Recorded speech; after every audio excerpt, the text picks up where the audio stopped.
अस्सलाम वालेकुम। अस्सलाम वालेकुम मैम। वालेकुम अस्सलाम। क्या हाल है आप सबका? अल्हम्दुलिल्लाह मैम, आप कैसी हैं? ठाक अल्हम्दुलिल्लाह। अच्छा, आज का ये डिसाइड हुआ था कि आज हम अपना लास्ट लेक्चर रख लेते हैं, ठीक है? कंबाइन लेक्चर 9th और 10th जो है ना वो हम आज ही कर लेते हैं, ठीक है? यस। ताकि आप फाइनल एग्जाम की तैयारी अच्छे से करो और अच्छे से अटेम्प्ट करो। अच्छा, आपको ना अब तक ये नो हाउ तो हो गई होगी, ठीक है, कि किस तरह से आपने एससीपी का वाइवा देना है, ठीक है? क्या क्या चीजें उसमें आप इंक्लूड हैं जो आपने प्रिपेयर करनी है, ठीक है? और थोड़े से जो लेक्चर्स बनाने का मकसद ये था कि आपके पास स्टडी मटेरियल भी कुछ आ जाए, आप इजीली उससे भी गो थ्रू कर लो, ठीक है? कोई किसी किस्म का इशू, कोई अगर आपके माइंड में कोई क्वेरी है तो आप पूछ सकते हो मुझसे। और जैसे ही फाइनलाइज होता है ना इसका वाइवा, कि इसका कब है, मैं आपको फौरन से मेल करके बता दूंगी, ठीक है? जैसे ही मुझे पता चलता है। अस्सलाम वालेकुम मैम। वालेकुम अस्सलाम। जी जी, कंजूल मैम जो है। Yes ma'am. मैम जो आपने इसकी प्रेजेंटेशन दी है उसकी लास्ट डेट क्या है सबमिट करवाने की? देखिए, उसकी लास्ट डेट 15 मार्च है। अभी मुझे ये श्योर नहीं है कि इसका एग्जाम कब है। इसका एग्जाम भी जो एक्सपेक्टेड है ना वो 15 मार्च, मिड ऑफ मार्च में ही सुनने में आया कि इसका वाइवा होगा, ठीक है? तो आपकी प्रेजेंटेशन भी मैंने तभी रखी है ताकि मैं एक ही दफा आपका रिजल्ट जो है ना वो फाइनलाइज कर लूँ, ठीक है? परसेंटेज तो आपको सब पता है ना, अटेंडेंस की भी, लॉग बुक की भी, प्रेजेंटेशन की भी। प्रेजेंटेशन को यस अच्छे से मैम। प्रिपेयर करना, ठीक है, ताकि ओके आपका मैम। जो है अच्छा रिजल्ट बन सके, ठीक है? उसको अच्छे से प्रिपेयर कर लेना, स्लाइड्स बना सकते हो। उसको प्रिपेयर करने से ही आपका एग्जाम भी प्रिपेयर हो जाएगा, जो आपका वाइवा है, ठीक है? कि वाइवा में जो इम्पोर्टेंट जो क्वेश्चंस हैं वो मैंने आपको प्रेजेंटेशन में दे दिए हैं, तो वो आपका प्रिपेयर भी हो जाएगा। मैम प्रेजेंटेशन के में हमने जनरल फिजिकल एग्जामिनेशन के पॉइंट्स को डिस्कस करना है। और मैम क्या क्या डिस्कस करना आपने है एक तो उसमें? ना मुझे स्टेप्स बताने हैं, वो जो यूट्यूब वीडियो मैंने आपके साथ शेयर की हुई है ना वो मैं दोबारा एक दफा कर दूंगी जिन लोगों के पास नहीं है। हिन्ना तारिक है, मैम सना आपकी आवाज नहीं सही आ रही। अब आ रही है?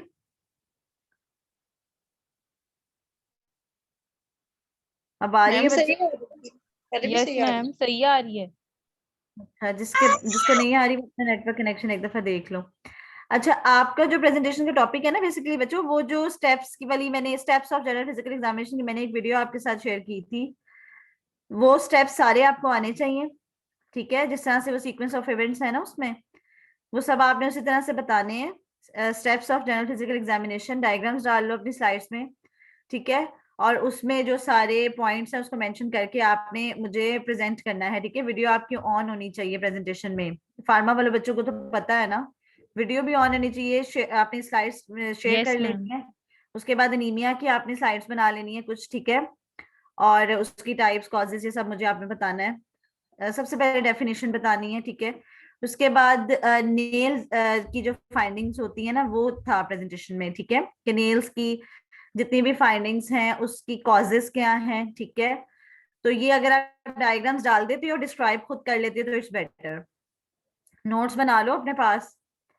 और प्रेजेंटेशन में जो है आप चाहे इतना रिटर्न फॉर्म में चाहे इतना ज्यादा ना लिखो, आप डायग्राम्स दिखा दें जैसे नेल्स की डिफरेंट फाइंडिंग्स हैं, ठीक है? और वैसे आप प्रेजेंट खुद से कर दें, ठीक है? समझ आ गई सबको? Okay ma'am. Yes ma'am. Thank अच्छा यू जी, मैम जी जी। बुक में पेज नंबर 14 के ऊपर ना फिजिक में एक सिटिंग हाइट वाला एक टेबल है मैम, वो समझा दें प्लीज। सिटिंग हाइट जी मैम। क्या है वो? पढ़ के बताओ। मेरे पास आपकी वाली बुक नहीं है, मेरे पास अपनी क्लिनिकल वेबसाइट की बुक है। या आप उसकी पिक्चर खींच के मुझे मेल कर दो, डिस्क्राइब कर दूंगी उसको मैं। बच्चों, जितना मैंने आपको बताया है ना, आपसे वाइवा में इतना ही पूछा जाएगा, इतनी डिटेल में ना जाएंगे आप। मैम हमारे SCP 1 में भी हमने ऊपर ऊपर से पढ़ा था और एक्सटर्नल ने हमसे इतना मुश्किल वाइवा लिया था कि हमें वो आता ही नहीं थे किसने क्वेश्चंस। किसने आपसे वाइवा लिया था?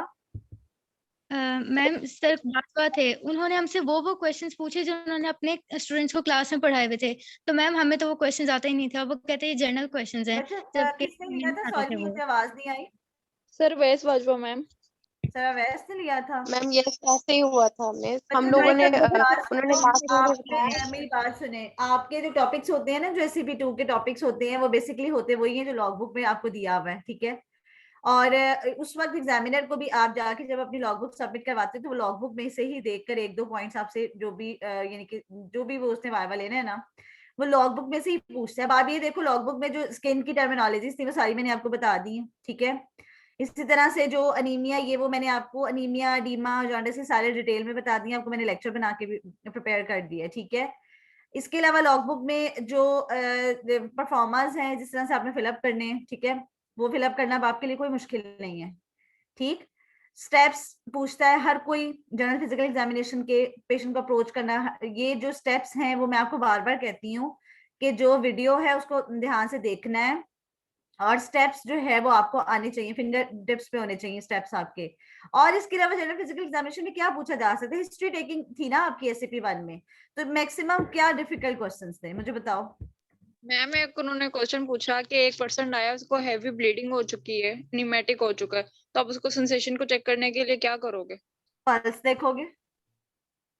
मैम ये नहीं था उन्होंने। मैम उन्होंने मैम इसी हम तरह लोगों का की बुक क्वेश्चन में एक किया था। टॉपिक था कि व्हाट इज कॉन्स्टिपेशन, तो उन्होंने आगे से इसकी टाइप्स पूछने शुरू कर दी थी कि जनरल कॉन्स्टिपेशन, रिलेटिव कॉन्स्टिपेशन क्या होता है, जो मैम ना बुक में थी ना हमारी लॉग बुक में थी। और इस तरह के ये मैम इतनी डिटेल तो क्वेश्चन वैसे थे। नहीं पूछनी चाहिए, और ये तो देखो ना, हिस्ट्री टेकिंग का मकसद तो ये कि हिस्ट्री टेकिंग के जो पॉइंट्स है ना वो आपको आने चाहिए कि आप पेशेंट से कैसे हिस्ट्री लेते हैं, ठीक है। मिस और एक श्योर ये होता जरूर है कि बताया आप भी नहीं गया था। क्या, मैम हमने ना डॉक्टर पढ़ा था, डॉक्टर उनसे अक्सा से, ठीक है मैम। उन्होंने हमें मिस पढ़ाया लॉग बुक से 5 हमने मुश्किल से टॉपिक कवर किए थे मिस। हमने मीटिंग में सर को बताया कि सर हमने सिर्फ 5 टॉपिक कवर किए हैं लॉग बुक के। सर ने कहा मैंने लेना है वावा बेड साइड से। मिस एक दिन लगा के बेड साइड को हमने फर्स्ट चैप्टर को मार मार के रटे मिस, हालत खराब हो गई, ठीक है। मिस उन्होंने अब बेड साइड में मिस फॉर एग्जाम्पल अगर लिखा है ना कि राइट साइड की अगर उसमें पेन हो रही है एब्डोमेन के अंदर हाइपोकॉन्ड्रियम में, तो क्या है, ठीक है। बेड साइड में हमने सारा रिवाइज कर लिया है। मिस सर ने वहां पे हमसे कहा कि आपकी जनरल एनाटमी पक्की होनी चाहिए, आप बताएं लेफ्ट साइड पे क्या है। मिस एक सेकंड में आप कैसे बता सकते हो, मतलब अच्छा एनाटमी मेरी बात बेसिस के सुनो, ऊपर। मेरी बात सुनो, ये कौन सी बच्ची है, क्या नाम है आपका? मिस शाइस्ता। अच्छा, शाइस्ता, मैं आपको क्लियर कर देती हूँ। हिस्ट्री टेकिंग जब मैं भी वहां बताती थी ना सुरैया अजीम हॉस्पिटल में, उसमें बेसिकली होता क्या है, उन्होंने आपसे क्वेश्चन बिल्कुल ठीक किया है। देखो, एब्डोमेन के जो क्वाड्रेंट्स होते हैं ना, 9 क्वाड्रेंट्स, उन क्वाड्रेंट्स का आपको पता होना चाहिए कि उसके जो अंदर जो डीप उसके स्ट्रक्चर्स हैं वो कौन से स्ट्रक्चर्स पड़े हुए हैं। अगर पेशेंट पेन के साथ आया है, आपने पढ़ लिया कि राइट हाइपोकॉन्ड्रियम में पेन थी, लेट सपोज, ठीक है, तो राइट हाइपोकॉन्ड्रियम में कौन सा ऑर्गन है, कौन सा ऑर्गन है? मिस अपेंडिक्स होता है उस साइड पे शायद, शायद राइट आइलेक फॉसा में अपेंडिक्स होता है, ठीक है। इसी तरह जो लेफ्ट साइड के ऑर्गन्स हैं, लेफ्ट साइड पे आपसे स्टमक में अगर आप देख लो तो लेफ्ट हाइपोकॉन्ड्रियम में स्टमक की जो लोकेशन होती है, जो पेप्टिक अल्सर्स के साथ पेशेंट आते हैं, गैस्ट्राइटिस के साथ आते हैं, वो इस तरह से प्रेजेंट करते हैं। ये चीज जो होती है ना, जो एनाटॉमी से रिलेटेड होती है, तो वाकई आपको आनी चाहिए कि आपने वहां पे हिस्ट्री की बेसिस पे डायग्नोसिस बनाना होता है पेशेंट का, ठीक है। रही बात हिस्ट्री टेकिंग की, अब उसको छोड़ दें। जर्नल फिजिकल एग्जामिनेशन में जिस चीज पे फोर्स कर रही हूँ, नेल चेंजेस बहुत बहुत इंपॉर्टेंट है, हर कोई पूछेगा, ठीक है। स्टेप्स आपसे पूछेंगे, लिम्फ नोड्स आपसे पूछेंगे, जेवीपी मैं भी बताती हूँ, जुगुलर वेनस प्रेशर पूछा जाएगा, एडीमा के कॉजेज, साइनोसिस के कॉजेज, जॉन्डिस के कॉजेज। लेक्चर्स ये बनाने का मकसद ही ये है कि ये सब प्रिपेयर कर लो, ठीक है।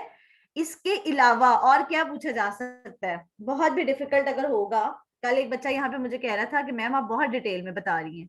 अब डिटेल में जाने की जरूरत क्यों पड़ती है कि कुछ बच्चे ऐसे होते हैं कि जो बहुत अच्छे आंसर कर रहे होते हैं, फिर उनसे एग्जामिनर मुश्किल क्वेश्चन कर लेता है, ठीक है। तो जो कॉजेज बताई जा रही हैं, टाइप्स बताई जा रही हैं, उसको बताने का मकसद ये है कि ताकि आपका कोई भी क्वेश्चन मिस ना हो वाइवा में, ठीक है। और मेरा ख्याल है अब लेक्चर्स जो मिल गए हैं, इसको पढ़ना कोई मुश्किल नहीं है। बुक से भी एक दफा रीड करो अपनी से, ठीक है। उसमें एनीमिया आपके पास शॉर्ट फॉर्म में था, मैंने आपको दे दी है कल स्लाइड्स, ठीक है। इसी तरह से जो बाकी लॉग बुक में है, ठीक है, टॉपिक्स आप वहां से देख लो, जो जो टॉपिक है उससे रिलेटेड स्किन कंडीशंस भी देख लो, आज वाला लेक्चर भी देख लो, इसमें भी मैंने नेल की कुछ चेंजेस डाली हुई है, ठीक है, जो हैंड्स की डिफॉर्मिटीज हैं। इसके अलावा मेरा नहीं ख्याल कि जनरल फिजिकल एग्जामिनेशन में कुछ और आपसे क्वेश्चन किया जाएगा। आपके माइंड में अगर कोई क्वेश्चन है तो आप मुझसे जरूर पूछो, और अगर आप ये चाहते हो कि जस्ट बिफोर एग्जाम अगर आपका वाइवा की जब डेट आ जाती है उससे पहले मैं कोई एक मीटिंग आपके साथ रख लूं और उसमें मैं आपको फाइनली एक दोबारा पूरा ओवरव्यू दे दूं, तो वो मैं आपके लिए कर लूंगी। समझ Yes, आ गई ma'am. सबको? Yes Thank you. Ma'am. Ma'am ma'am लोग का गाइड करते हैं। लॉग बुक का मैंने आपको बता दिया है कि आपने जो सॉफ्ट में आपको दी गई है उसके प्रिंट आउट्स निकाल के उसको बाइंड करा लें, हार्ड कॉपी उसका निकलवा के उसको बाइंड करवा लें। 5 हिस्ट्रीज हमें रिक्वायर्ड हैं, 10 की कोई जरूरत नहीं है। और वो हिस्ट्रीज वो होंगी कि जो हमारे जर्नल फिजिकल एग्जामिनेशन से रेलेवेंट होंगी, ठीक है। जो अगर आप जब परफॉर्मेंस फिल करेंगे तो उसमें कुछ फाइंडिंग्स हमें मिलें, ठीक है। पैलर पॉजिटिव है, साइनोसिस पॉजिटिव है, मींस की हिस्ट्री में उस चीज का पेशेंट इस तरह से प्रेजेंट करे कि उसकी जो जनरल फिजिकल एग्जामिनेशन है उसको आप फिलअप कर सको। लिम्फेडिनोपैथी का पेशेंट है। जी जी, Umar Naveed Malik. Yes ma'am. Ma'am हमने जब ये एग्जामिनेशन कर रहे होते हैं हम लोग डायग्नोस तो नहीं करेंगे ना उस वक्त में? जो डायग्नोसिस कोई नहीं पूछेगा आपसे, बट देखो journal look of the patient से आप फॉरन आइडिया लगा लेते हो कि ही इज एनीमिक, ठीक है। साइनोसिस आपको बता देता है कि बॉडी में डीऑक्सीजनेटिव हीमोग्लोबिन है, इसका मतलब है कि या तो हार्ट वर्क नहीं कर रहा, ऑक्सीजन कैपेसिटी बॉडी में कम हो रही है। पेरिफ्रीज आपको साइनोज मिल रही है, मींस वेजोकंस्ट्रिक्शन हो रही है, कोल्ड से एक्सपोजर है। सिनेरियो बनता कैसे है, डॉक्टर अवैस भी पूछ लेते हैं, तो सिनेरियो क्या बनेगा? पेशेंट आया है, कोल्ड वेदर है, कोल्ड पेरिफ्रीज है, पेरिफेरल साइनोसिस मिली है, नीली हुई हुई है उसकी fingers, distal ends of the fingers. What is the most likely diagnosis? बता दो मुझे, क्या डायग्नोसिस होगा? Peripheral Cyanosis. cyanosis. Peripheral cyanosis, but cold से एक्सपोजर है, तो मैम इसको हम Raynaud's. रेनॉल्ड्स फिनोमेना भी रेनॉल्ड्स कह सकते फिनोमेना। हैं, ठीक है। Peripheral cyanosis, Reynolds phenomena. Reynolds phenomena की क्या ट्रीटमेंट है? कोल्ड से अगर एक्सपोज हो कैसे हुआ है उसको वार्म वाटर में वो हैंड डालेगा तो उसकी चेंजेस रिवर्ट बैक हो जाएंगी। कोई रॉकेट साइंस नहीं है, कोई मुश्किल चीज नहीं है। रिलैक्स होके एक तो पता होता क्या है, आप लोगों की प्रिपरेशन हो भी ना तो वाइवा में जो स्ट्रेस होता है ना, वो जो स्ट्रेस आप बहुत ज्यादा लेते हैं उसकी वजह से भी समटाइम्स आप अच्छा परफॉर्म नहीं करते, ठीक है। मैम मैंने तो आपको ये मेल कर दिया वो पेज। ठीक है, ठीक है बच्चों, वैसे उसको करने की जरूरत नहीं है, ये मैं आपको अभी बता दूं, बट मैं उसको देख लेती हूँ और मैं एंड ऑफ द लेक्चर ना मैं आपको एक्सप्लेन कर देती हूँ, ठीक है। तो अब जब आपने वाइवा देना है तो प्लीज आपने बहुत रिलैक्स होके देना है, ताकि वो चीज आपको आती होती है, कोई इतना मुश्किल नहीं होता, बट उसको थोड़ा सा अच्छे से प्रेजेंट करने की जरूरत होती है, ठीक है। मैम एक रिक्वेस्ट है मेरी मिस, अगर आप आगे बात कर सको। मिस लास्ट टाइम हम लोगों ने एससीपी में ये जो बहुत ज्यादा चीज फेस की थी, फॉर एग्जांपल हमारे सेक्शन में 90 बच्चे थे, 30 एक टीचर के पास, 30 एक टीचर के पास, 30 एक टीचर के पास, मतलब अच्छा। ऐसे डिवीजन हुई। मिस अनफेयर होता है। मिस एक स्टैंडर्ड सेट कर दिया जाए, हमें टीचर्स बता दें स्पेसिफिक, मतलब सारे सेक्शंस को एक ही तरह की स्लाइड, और बता दिया जाए भाई ये बुक पढ़नी है या ये बुक पढ़नी है, इतने टॉपिक्स हैं हर हाल में तैयार करने। लास्ट टाइम मैम फायजा अगर लॉग बुक से पेपर वाइवा ले रही थी तो मैम सर बेड साइड से ले रहे थे। यकीन करें मिस, इतना हम लोग अजीब से इंटेंगल हो गए थे ना, जिसे अच्छा हम अब आप जानते हैं। मुझे एक बात शाइस्ता दोनों बताओ, आप क्या आपके नाम है आपका वेबसाइट वैसे? टेक्निक में और लॉग बुक के अंदर शाइस्ता, दोनों चीजें सेम थी। जी मिस जी। शाइस्ता मेरी बात सुनो, ये उमर नवीद मलिक भी ठीक कह रहा है, मेरी बात सुनो। मैं आपको डे 1 से एक चीज बार बार कह रही हूँ, टॉपिक्स वो हैं जो लॉग बुक में शामिल हैं, पढ़ने आपने कहाँ से हैं ये मैंने आपको बताया क्लिनिकल वेबसाइट से, दूसरा मैंने आपको लेक्चर्स भी दे दिए। यानी कि जो कोर्स कंटेंट है जो आपने कवर करना है that is in the log book, ठीक है। अब क्लिनिकल वेबसाइट की बुक तो भरी हुई है, उसमें अब अभी जो बच्ची ने मुझे मेल भी की है, आई डोंट नो वो क्या टॉपिक है, मुझे भूल गया है वो, ठीक है। वो टॉपिक तो नहीं है ना लॉग बुक 2 में। वहां पे होता क्या है, मेरी बात गौर से सुनो, लॉग बुक वाले ही टॉपिक्स सुने जाते हैं, बट आप पढ़ो ना क्लिनिकल वेबसाइट से भी एक दफा, लॉग बुक से भी स्टडी मटेरियल जितना दिए वो उससे पढ़ो, बाकी जो मैंने आपको एक्सप्लेन कर दिए इन स्लाइड्स में आप इसमें से पढ़ो, ठीक है। ये जब सारा आप पढ़ लोगे आपकी कोई भी चीज मिस नहीं होती, ठीक। मैम एक्चुअली होता ये है कि वाइवा के टाइम कोई एक डिजीज लिखी हुई ना छोटी सी बुक में, कोई भी नाम लिखा हुआ, हाँ टीचर हाँ, उसको वर्ड को पकड़ता है और उसमें से क्वेश्चन शुरू कर देता है जो ना बुक में होता है ना स्लाइड्स में, और तो फिर मैम बड़ा मुश्किल होता है। इसलिए आपसे कह रहे हैं कि मैम वो वाली चीज कवर कर दें काइंडली, ताकि हम कहीं से आज हम बता सकें। ये क्या चीज है, एक मिनट मैं देख लेती हूँ। नहीं मैम, मैं आपको एक एग्जांपल दे रही हूँ कि टीचर कोई भी चीज उठा कर दे देता है। नहीं, यहाँ पे आपने क्या दिखाया है मुझे?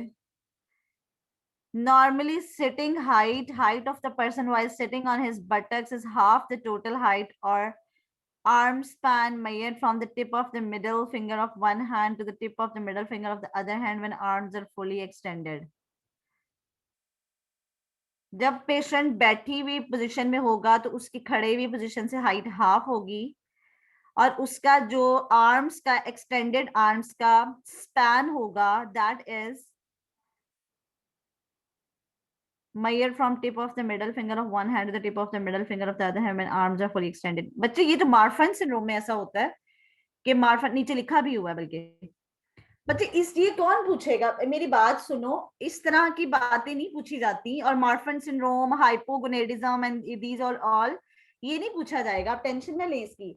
मार्फन सिंड्रोम में बेसिकली होता क्या है, जो पेशेंट होता है ना, जो पर्सन होता है मार्फन सिंड्रोम का, उसके जो आर्म्स अगर पूरे दोनों आर्म्स को फुली एक्सटेंड कर दिया जाए, ठीक है, बिल्कुल स्ट्रेच करके एक्सटेंड कर दिया जाए आर्म्स को, तो वो आर्म्स की जो होती है एक स्पैन होता है या मेजरमेंट होती है that is more than the height, this is in Marfan syndrome. लेकिन ये चीज नहीं पूछी जाएगी।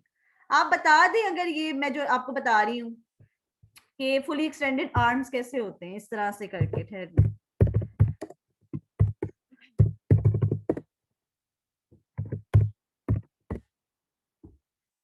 ये आउटस्ट्रेच आर्म्स के साथ, जैसे अगर कोई पेशेंट खड़ा हुआ है, जैसे ये फर्स्ट पिक्चर में ये जैसे ये लड़की खड़ी हुई है आउटस्ट्रेच हैंड्स के साथ, मार्फन सिंड्रोम में ये जो स्पैन होता है आउटस्ट्रेच आर्म्स का, ये जो टोटल स्पैन होता है that is more than the height of a person, that is diagnosed as Marfan syndrome. उसमें ये फीचर होता है, दैट्स इट। इसमें क्या करना है?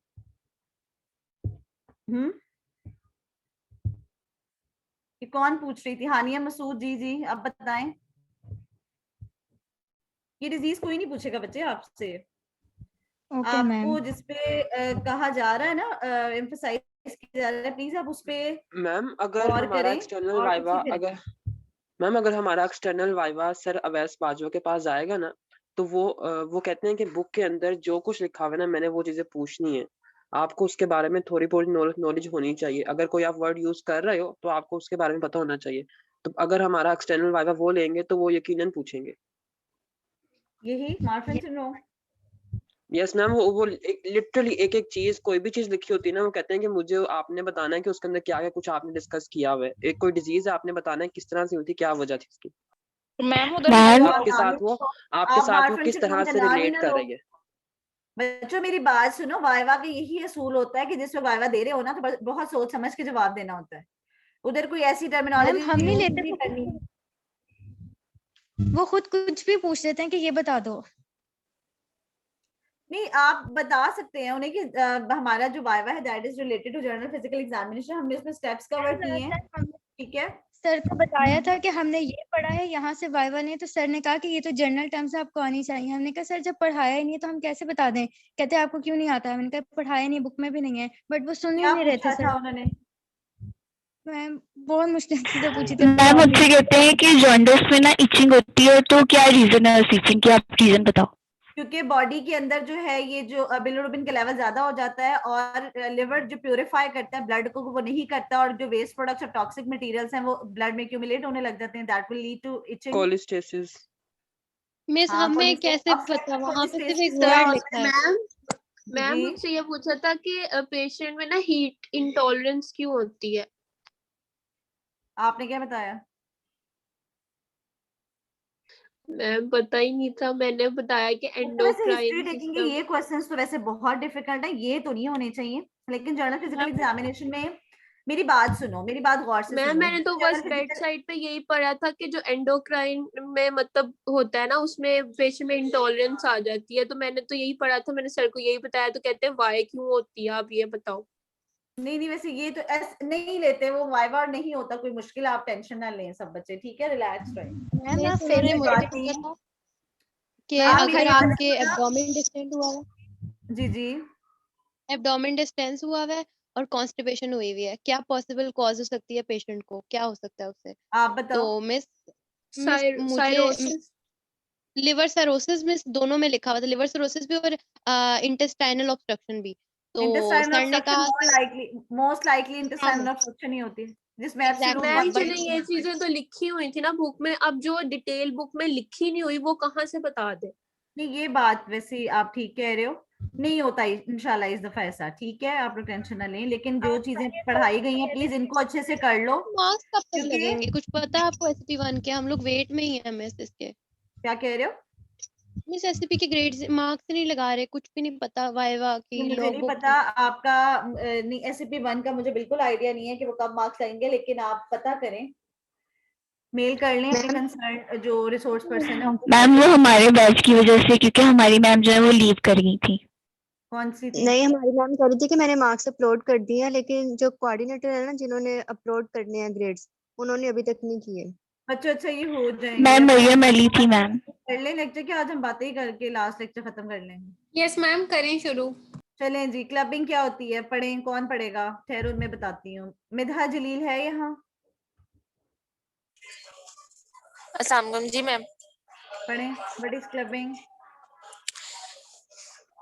It is characterized by bulbous enlargement of the distal phalanx of one or more fingers and toes due to an increase in soft tissue. There is loss of angle between the base of nail bed and the adjacent skin, fluctuation at the nail bed, increased curvature due to increased vascularity, hyperplasia of fibrous tissue and edema. ठीक है, this is clubbing, bulbous enlargement of distal phalanges of the fingers. ठीक है, मैंने आपको इसकी picture भी दिखाई थी। This is actually the changes occurs, ठीक है, normal angle of the nail bed जो होता है दिस इज द एंगल, ठीक है, but distorted angle of nail bed हो जाता है इन क्लबिंग। बल्बस एनलार्जमेंट हो जाती है, सॉफ्ट टिश्यू की डेपोजिशन हो जाती है, फ्लक्चुएंट नेल्स हो जाते हैं, and this is a typical feature, ठीक है, इस तरह से क्लब्ड फिंगर्स हो जाती हैं। ठीक है, मैंने आपको बताई थी ये एक शिमरॉथ विंडो बनती है, अगर आप दोनों हैंड्स की फिंगर्स को इस तरह से अपोज करें तो नॉर्मली ये इतनी सी विंडो नजर आनी चाहिए, बट क्लबिंग में क्या होता है, loss of this window occurs due to loss of angle. ठीक है, okay, this is another diagram. ठीक है, ये जो छोटी सी विंडो बनती है नॉर्मली फिंगर्स के दरमियान में, अगर आप इस तरह से अपोज करें, और क्लबिंग में नहीं होती। What are the causes of clubbing? ठीक है, ये डायग्राम मैंने इसलिए इस तरह से बनाई है ताकि आपको ये निमोनिक के तौर पे याद रह जाए। C से cyanotic heart disease and cystic fibrosis, ठीक है, these two conditions, इन दोनों कंडीशंस में क्लबिंग होती है। L for lungs, lung cancer and lung abscess. U ulcerative colitis में, B से bronchiectasis, another B benign mesothelioma, I for infective endocarditis and idiopathic pulmonary fibrosis, and for neurogenic tumors, and G for gastrointestinal diseases. Generally देखा जाए तो lungs की conditions हैं, bronchiectasis हो गया, lung cancer है, lung abscesses, ठीक है, जो कि main causes हैं। cardiac causes में cyanotic heart disease आ जाती है, फिर GIT causes हैं, neurogenic tumors हैं, infective endocarditis है, these are all the causes of clubbing, ठीक है। Okay. Now, what is chylonychia? Chylonychia is basically spoon-shaped nail seen in iron deficiency anemia or rarely with solvent or detergent overuse. ठीक है, chylonychia किस तरह से होता है? This is chylonychia, ये जो ऊपर वाली डायग्राम बनी हुई है, spoon-shaped nails बन जाते हैं, ठीक है, और most important जो इसकी cause होती है that is iron deficiency anemia. Another condition that is called leukonychia. Leukonychia, whitish nail seen in severe hypoalbuminemia. What is hypoalbuminemia?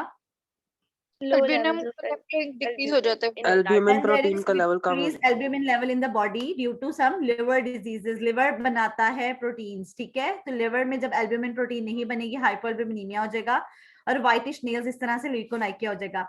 अब देखो, अगर कोई एग्जामिनर आपसे पूछा ल्यूकोनाइकिया क्या होता है, आप उसको बता देते तो हाइपोएल्ब्यूमिनीमिया से रिलेटेड क्वेश्चन किया जा सकता है, आयरन डेफिशिएंसी एनीमिया से, काइलोनिकिया से रेलेवेंट क्वेश्चन हो सकता है, ठीक है। तो आपने वाइवा में सोच समझ के बोलना होता है, क्योंकि आप अपने एग्जामिनर को खुद गाइड करते हो, वाइवा आगे आप अपना वाइवा खुद ड्राइव करते हो, ठीक है। अगर तो आप कोई ऐसी टर्म यूज कर लेते हो तो उससे रिलेटेड वाइवा स्टार्ट हो जाता है, तो टू द पॉइंट आंसर करो, ठीक है, कोई इधर उधर की टर्म यूज ना करो ताकि आपका वाइवा जो है स्मूथली हो। समझ आ गई? Okay. Another condition which is called onycholysis, ठीक है, ये सब हम क्या पढ़ रहे हैं, नेल्स की चेंजेस पढ़ रहे हैं, फिंगर्स की चेंजेस पढ़ रहे हैं, ठीक है। ओनिकोलाइसिस क्या है, distal end raised from the nail bed in Graves disease and psoriasis, ठीक है। ओनिकोलाइसिस में क्या होता है कि जो डिस्टल एंड होता है वो रेज्ड हो जाता है, ठीक है, इस तरह से। ग्रेव्स डिजीज में होता है मोस्टली, एंड सोरियासिस में पिटिंग ऑफ द नेल्स, जिसमें नीडल के साथ, जैसे अगर आप पिटिंग नेल पे जो है वो निपिंग करते हैं, ठीक है, तो पिटिंग जो बनी होती है, that is in psoriasis. Psoriasis क्या है, it is a skin disease, ठीक है, स्किन की डिजीज है जिसमें पिटिंग ऑफ द नेल्स हो जाती है। What is paronychia, when there is infection in the nail bed, ठीक है। ब्यूज लाइंस होती हैं, horizontal ridges in acute illness, ठीक है, ये लॉन्गिट्यूडनल लाइंस डेवलप हो जाती हैं एक्यूट इलनेसेस में। तो ये सारी टर्मिनोलॉजीज आपको मैंने बता दी है। पैरोनिकिया का आपने चुप करके बता देना है कि जब इन्फेक्शन होती है नेल बेड की, पस्ट एक्यूमुलेशन हो जाती है, ठीक है, अक्सर हो जाती है इस तरह से, तो उसको पैरोनिकिया कहते हैं। और बेसिकली ये होती कैसे है, ये तो पिटिंग ऑफ द नेल्स है ना, क्योंकि सोरियासिस में होती है। दिस इज पैरोनिकिया, ठीक है। ये अक्सर आपने देखा होगा कि यहाँ से कोई स्किन का कोई टैग प्लग कर लिया जाए तो इस तरह से इन्फेक्शन हो जाती है, ठीक है। Okay, this is views lines, ठीक है, इस तरह से लाइंस जो हैं वो बन जाती हैं एक्यूट इलनेस में, ये अक्सर नेल्स पे आप देख लेते हो। ओके ओके, फेस में, जर्नल अपीयरेंस में, जो जर्नल कॉम्प्लेक्शन में आप एनीमिया, जॉन्डिस, साइनोसिस, पॉलीसाइथीमिया देखते हो। What is polycythaemia?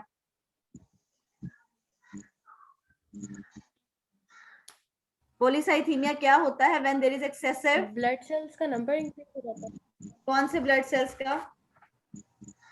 आरबीसीज का, ठीक है। रेड ब्लड सेल्स का मास जब इंक्रीज हो जाता है तो दैट इज पॉलीसाइथीमिया।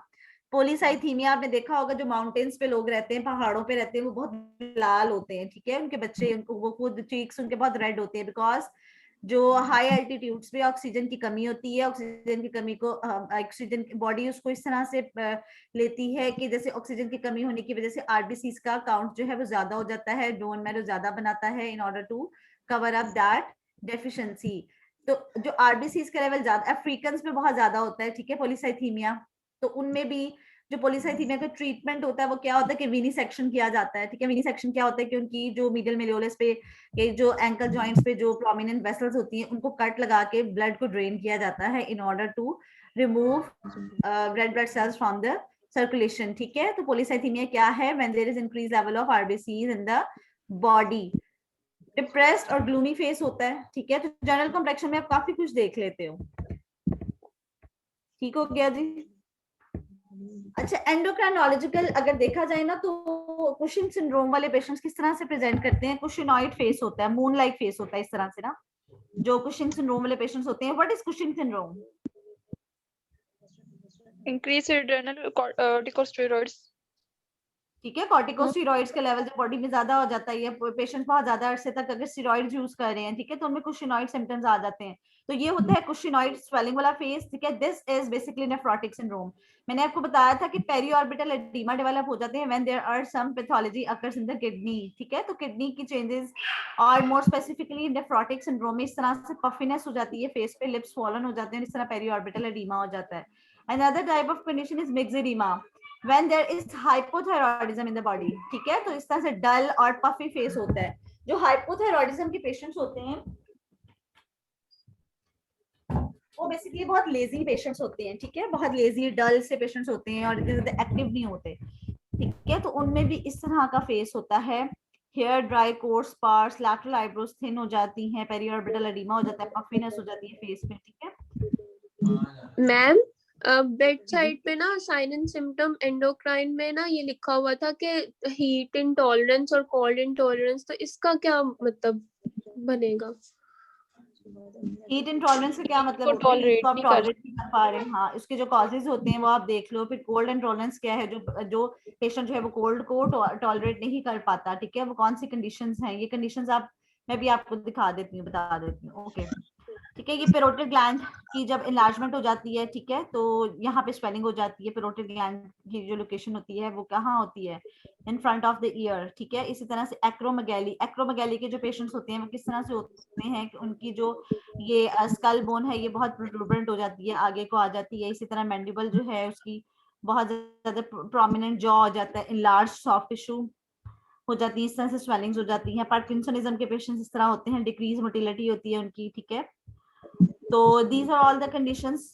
ये अनदर डायग्राम है ऑफ एक्रोमेगैली, ठीक है। एक्रोमेगैली में ये देखो ये चिन किस तरह प्रोमिनेंट है, इसी तरह से ये आगे से स्कल बोन जो है वो बहुत ज्यादा आगे को प्रोमिनेंट हुई हुई है, ठीक है। ओके, इसमें enlargement of frontal and maxillary sinuses हैं, ठीक है। Prominent bro and long face. Hypothyroidism is most common cause, ठीक है। उसमें क्या होता है कि पेशेंट जो है, मैंने भी आपको बताया है कि उसकी डल फेस होगा, पफी फेस होगा, ठीक है। edema does not pit with pressure and the lateral eyebrows are thin, ठीक है। इस तरह से हाइपोथायरॉयडिज्म वालों का फेस होता है, ठीक है। हाइपरथायरॉयडिज्म जो होते हैं उनमें एक्सोप्थैलेमोस होता है, ठीक है। बहुत ज्यादा स्टेरियो लुक होती है, लिड रिट्रैक्शंस होती हैं, एंशियस होते हैं। और हाइपरथायरॉयडिज्म वाले पेशेंट एक्टिव भी बहुत होते हैं, ठीक है। उनको बहुत ज्यादा स्वेटिंग्स होती हैं और वो उनको पैल्पिटेशंस होती हैं। तो हाइपरथायरॉयडिज्म के पेशेंट जो है वो इस तरह से प्रेजेंट करते हैं, ठीक है जी।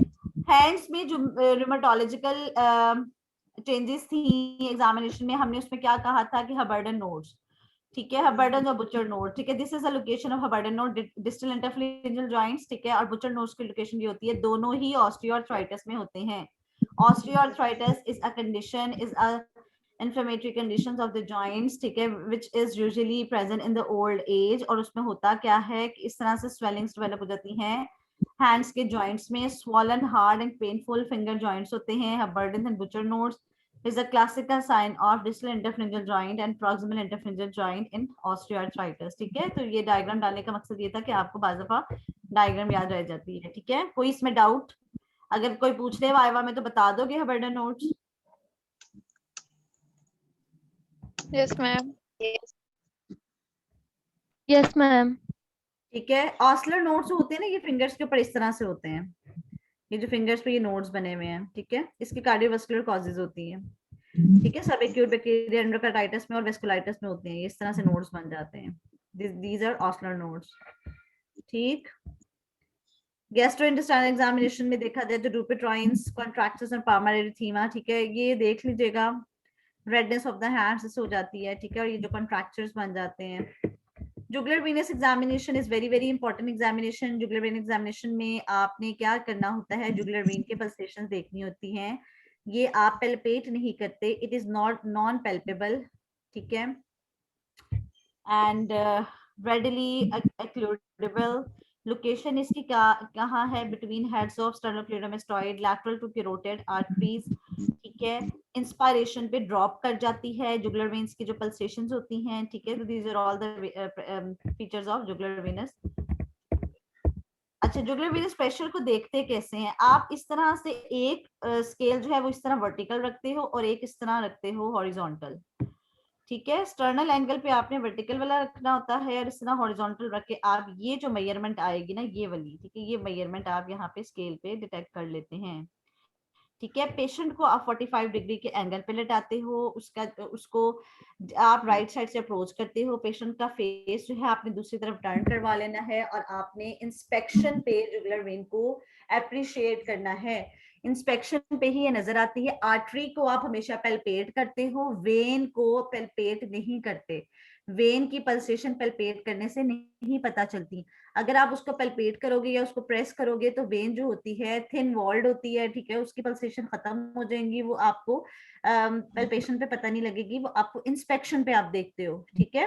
तो this is all about today's lecture, ठीक है। ये सारी टर्मिनोलॉजीज जो मैं आपको बार बार बताती रही हूँ ये भी आपने कर लेनी है, ठीक है। ये लेक्चर भी आपके साथ शेयर कर देती हूँ जी। Causes of heat intolerance, anxiety, caffeine, menopause, these are all the causes. Menopause पता ही होगा क्या होता है, व्हेन जो मेंस्ट्रुएशन खत्म हो जाती है, ठीक है, एट द एज ऑफ 55, ठीक है, 52 टू 55, ठीक है, एशियंस में। फिर कैफीन, जो लोग बहुत ज्यादा ये कॉफी लेते हैं, ठीक है, एंजाइटी में हीट इंटॉलरेंस हो जाती है। Too much thyroid hormones, thyrotoxicosis में, ठीक है, हीट इंटॉलरेंस हो जाती है। Now the causes of cold intolerance, जो पूछे जाते हैं ना क्वेश्चन, उनको सर्च करके ना तो फॉरेन से आप नोट डाउन कर लिया करें। Anaemia, anorexia nervosa, blood pressure problems, Reynolds phenomena में हो जाती है। कोल्ड इंटॉलरेंस, ठीक है, यानी कि कोल्ड इंटॉलरेंस का मतलब क्या है कि टॉलरेट नहीं कर पा रहा ना पेशेंट, ठीक है। Chronic severe illness, general poor health, under active thyroid, problems with hypothalamus, these are all the causes. अच्छा, कल वाली अटेंडेंस जो है स्टूडेंट्स, मैंने आप सबकी लगा दी थी, ठीक है, और आज अभी कितने स्टूडेंट्स हैं? 87 है, बाकी किधर है?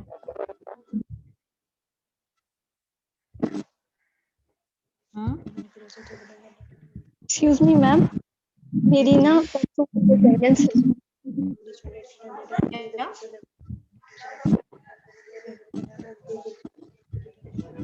क्या कह रहे हो? मेरी परसों वाली अटेंडेंस रह गई थी, मेरा ना कनेक्टिव इशू आ गया था, मेरा मैं अटेंडेंस बोल नहीं पाई थी। तकरीबन आपकी तो मैंने लगा दी थी, आपने मेरा ख्याल है मुझे पहले भी कहा था। नहीं, पहले नहीं कहा मैंने। नहीं कहा आपने? नहीं। ठीक है जी, लगा मैम दिया। अटेंडेंस अभी पोर्टल पे अपलोड नहीं ना हुई? नहीं, अच्छा, इसकी जो ए पोर्टल पे, यस मैम। ऐसे की ए पोर्टल पे नहीं लगती होती, इसका तो एंड पे रिजल्ट में ही इसकी परसेंटेज लग जाती होती है रिजल्ट के साथ ही। अच्छा जी, अटेंडेंस आप अभी लगवा लें सब लोग। सुम्बल अदनान,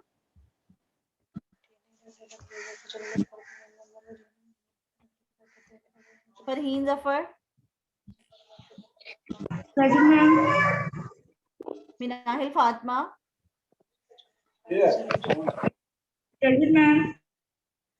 ईशा तो Radia, present ma'am. Areej Fatima, present ma'am. Mohammad Nasir Malik,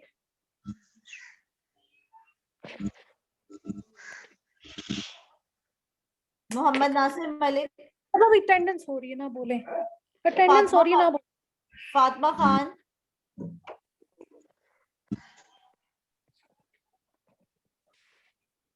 Humaira Liaquat, present ma'am.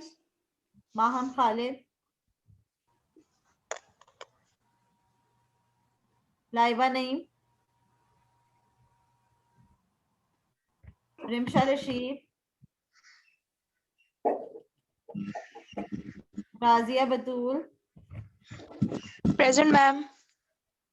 Amna Munir, present ma'am. Shaista Khalid, present ma'am. Aqeel Ahmed Khan, present ma'am. Fatima Faryal, Bisma Asif, Ali Raza, present ma'am. Ma'am Bisma present.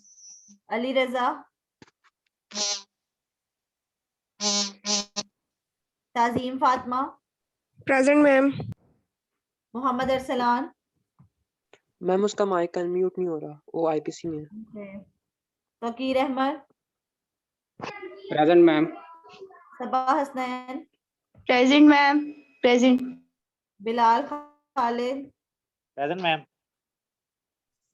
Usman Ibrahim Siddiqui, present ma'am. Umar Naveed Malik, present ma'am. Mohammad Sufiyan सादिद,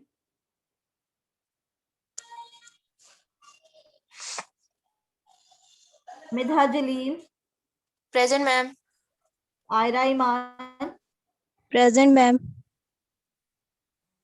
Mohammad present. Bilal, present ma'am. Mohammad Umar Farooq,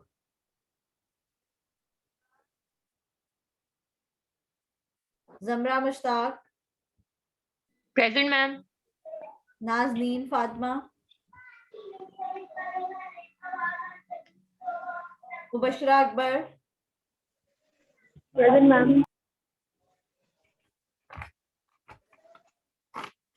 Mohammad Sabir Jamil, present ma'am. Tehseen Asghar, present ma'am. Usmanwar, present ma'am. Javeria Teek, Present. Kanzul Kamal, present ma'am. Kashaf Zahid, present ma'am. Tehreem अकरम,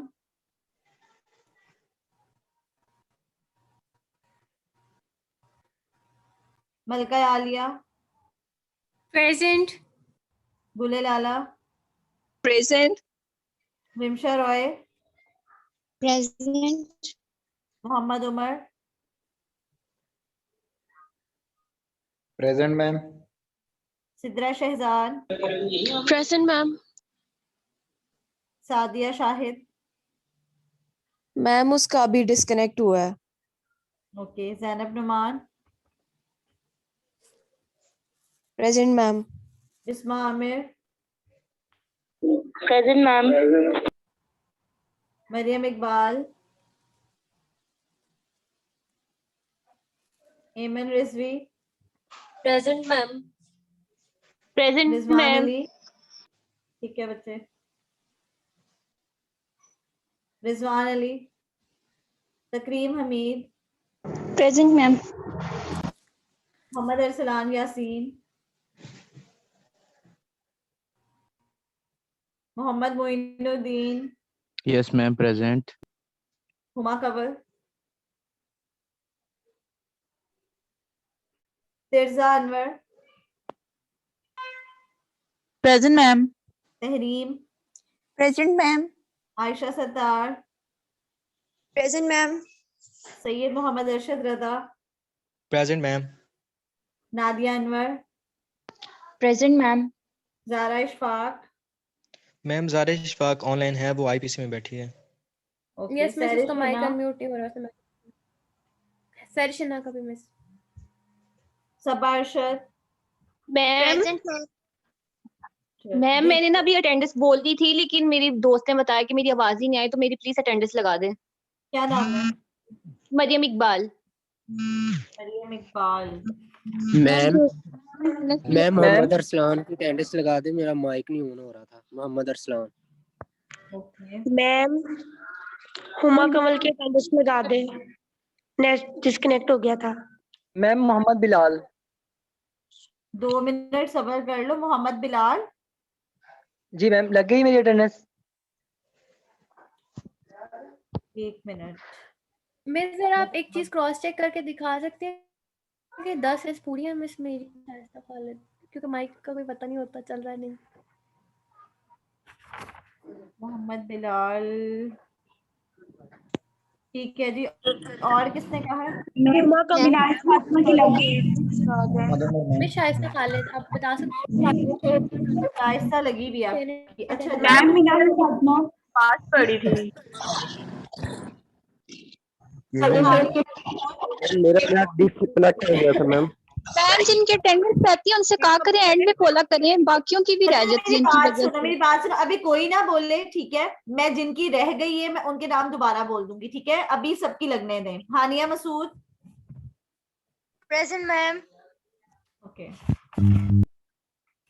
Hifsa Shoaib, present ma'am.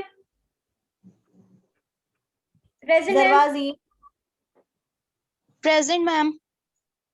Kiran Firdous, present ma'am. Sania Yasin, present ma'am. Anam Latif Niazi. Present ma'am. अच्छा, मुझे अभी एक बात याद आई है, सिर्फ मुझे कंजुल कमाल और अनम लतीफ न्याजी ने ऑन कैंपस का वाइवा का मेल किया है, और तो किसी ने नहीं की।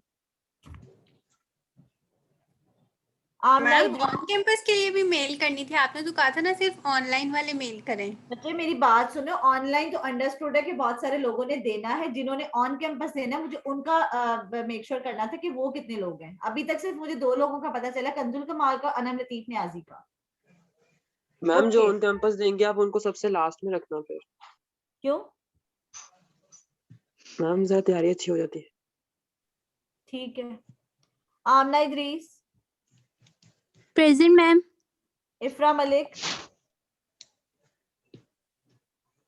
उमर मैम नवीद उसका के सामने डिस्कनेक्ट हो और गया था कैंपस अभी। है। यस मैम, मैं मेल कर देता हूँ थोड़ी देर में।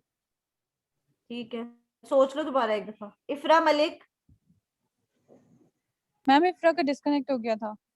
औशीन साजिद, औशीन साजिद प्रेजेंट है।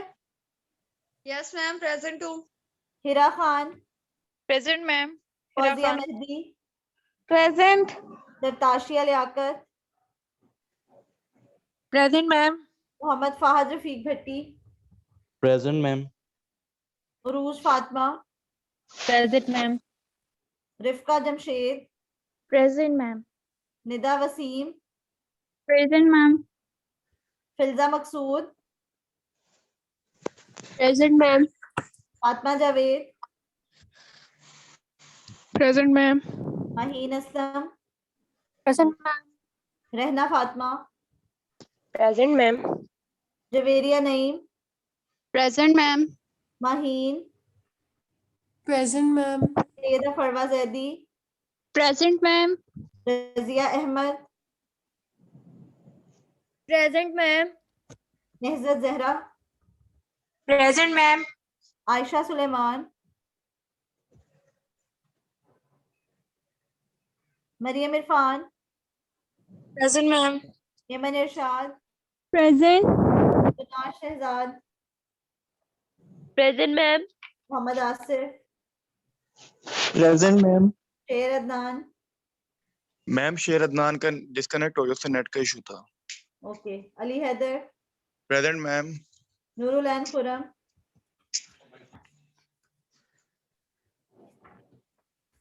आयशा मोहम्मद यूनस, जरीशा अब्दुल मजीद, Present. वजीहा शाहीन, प्रेजेंट। कनीज फातिमा,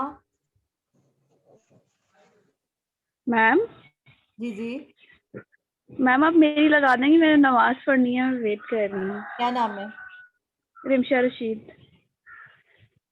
रिमशा रशीद, ठीक है Rimsha. Thank you ma'am. Ma'am Noorul Khurram present. जी की भी फातिमा खान और बिस्मा आसिफ की भी लगा दे मैम, हम हॉस्टल हैं, यहाँ नेट नहीं चल रहा। फातिमा मैम खान नूरुल और खुरम की भी। बिस्मा आसिफ। बिस्मा आसिफ। फातिमा फरियाद। बच्चों मेरी बात सुनो, एंड पे मैम ना मैं मोहम्मद सबका जिनकी नहीं लगी मैं उनके नाम बोलूंगी। अभी एक मिनट रुक जाए। Kaneez Fatima, Farwa Rauf, present ma'am. Esha Ahmed, present. Laiba Azam, present ma'am. Okay, Atika Maryam, present ma'am. Present ma'am. Sahil, present ma'am. Javeria Gulmanullah, present ma'am. Arsalan Rafiq, present ma'am. Javeria Sawal, present ma'am. Syeda Bisma Amir, present ma'am. Amna Saman, present ma'am. Hina Tariq, present ma'am. Sana Salim,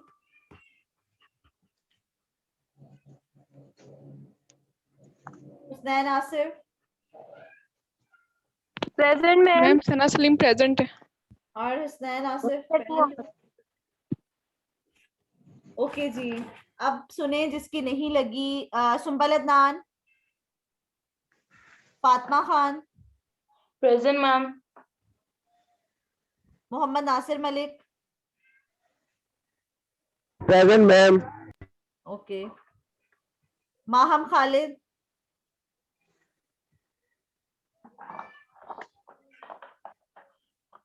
Laiba Naeem, okay, Fatima Faryal, ma'am वो प्रेजेंट है, उसने आपको मेल भी की है, उसका नेट इशू ठीक है। है जी, Mohammad Sufiyan Sajid, present ma'am. Okay, ठीक है, मोहम्मद उमर फारूक, नाजनीन फातिमा, अच्छा जी, और किसकी एब्सेंट लगी हुई है? तहरीम अकरम, रिजवान अली, उसके अलावा बच्चे जिसकी नहीं लगी हुई, Ayesha Suleman, Noorulain Khurram, present ma'am. Okay, Kaneez Fatima,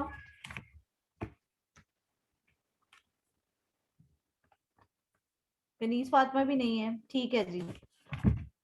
students मैं आपको रिकॉर्डिंग भेज देती हूँ, लेक्चर भी भेज देती हूँ, ठीक है। अब तक मेरा ख्याल है आपको सबको क्लियर हो गया है। Excuse me ma'am. जी मैम आप प्लीज मेरे सारे प्रीवियस लेक्चर्स की अटेंडेंस बता सकती हैं कि उसमें मैं प्रेजेंट थी या नहीं? अब अगर मैं सबकी बताने लगूं कंजू तो फिर मैं तो क्या करूंगी, 2 घंटे लग जाएंगे। मैम जी जी आपकी भी बता दूं? नहीं मैम आप एक्सेल की शीट सेंड कर दीजिएगा, सब चेक करना। अच्छा बच्चों मेरी बात पहले गौर से सुन लो, मेरे फार्मा 2 वाले जो स्टूडेंट्स हैं वो तो गौर से सुने। हमारे पास जो वाइवा की डेट्स है ना 4 to 6 है मार्च, 4 to 6 मार्च, मेरे पास 3 डेज हैं। 3 डेज के अंदर अंदर एक दिन तो हमारा रिटर्न भी होगा 4th को, और उसके साथ वाइवा भी होगा। टाइम स्लॉट्स इस तरह से भी मैं आप लोगों को दूंगी। आपने वाइवा में अपीयर होना है, 2 दिन मैंने ऑनलाइन वाइवा खत्म कर लेना है 4 और 5 को। जो अपने ऑनलाइन वाइवा पे अपीयर नहीं होगा उसको फिर 6 को ऑन कैंपस ही आना पड़ेगा, क्योंकि अब 6 वाला दिन जो होगा वो ऑन कैंपस वाइवा का होगा। समझ आ गई? तो अपने Yes, टाइम ma'am. स्लॉट्स के मुताबिक आपने आकर वाइवा दे देना है, ठीक है? समझ आ गई? Yes ma'am. ताकि कोई भी प्रॉब्लम ना हो। अगर नहीं तो फिर ऑनलाइन नहीं होगा, 6 को ऑन कैंपस ही होगा, फिर उधर ही आके देंगे, ठीक है? Okay ma'am. Excuse me ma'am. जी मैम मैम मैंने ना एक पूछना था कि जो प्रेजेंटेशन है वो इंडिविजुअली होगी हमारी?